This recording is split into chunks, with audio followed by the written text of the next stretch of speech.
Article 13 that has been causing so much disturbance in the last months. What does this article imply? Today, we're gonna explain to you what it is all about and the consequences it will have in the future upon the internet in the countries of the European Union. Since the ancient times, the number 13 has been considered a bad luck number, and it seems like in this case it doesn't bring anything good with it either.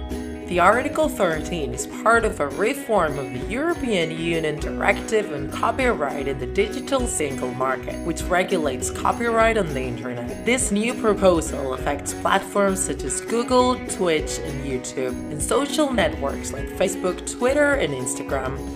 It's been widely referred to as meme ban, as each time we use a meme to joke around with Momo's face on it, they will have to carefully check it before publishing it.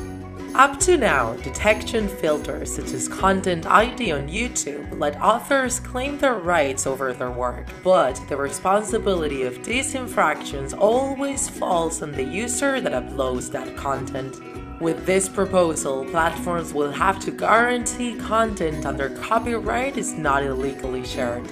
It is estimated that every minute, 400 hours of video are uploaded to the internet. Lots of these videos will remain blocked as a preventive measure until the creator proves which rights he or she has over them. But what effects would this overprotection have?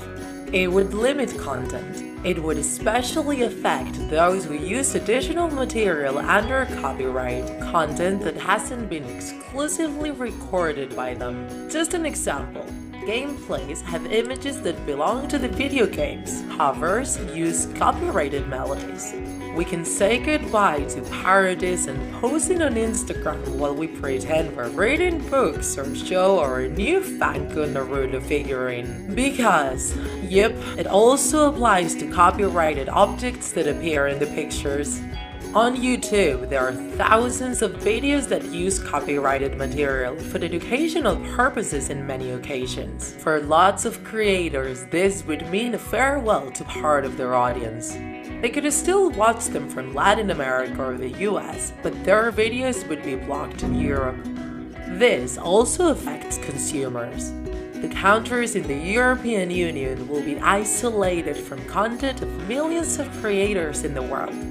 Philip DeFranco and PewDiePie in their channels have already said goodbye, half joking. But who can be so insane to believe that this is a good idea? Well, some big companies that want to make more money with their licenses. Giants such as Google are in favor of an improvement in the regulation of content, but not through such strict methods. They'd rather go for establishing agreements between platforms and right owners as an alternative. YouTube also created a webpage dedicated to the topic, where they encourage creators to express their opinions. Also, in this directive, there is another controversial article, number 11, which imposes the link tax, a price that web pages would have to pay in case of sharing links to news articles. The proposal of this directive was voted in favor in September. However, the Article 13 only had 366 votes in favor with 297 against. Lots of negotiations still have to take place between the members of the European Parliament, the European Commission, and the representatives of the different countries. The final decision will be voted between January and April 2019, deciding upon the future of the internet in Europe. We don't know what's gonna happen yet. If the reform is gonna be approved or not, how strict it's gonna be, but we hope it doesn't affect freedom of expression of creators and that it doesn't mean the end of endless creativity for them.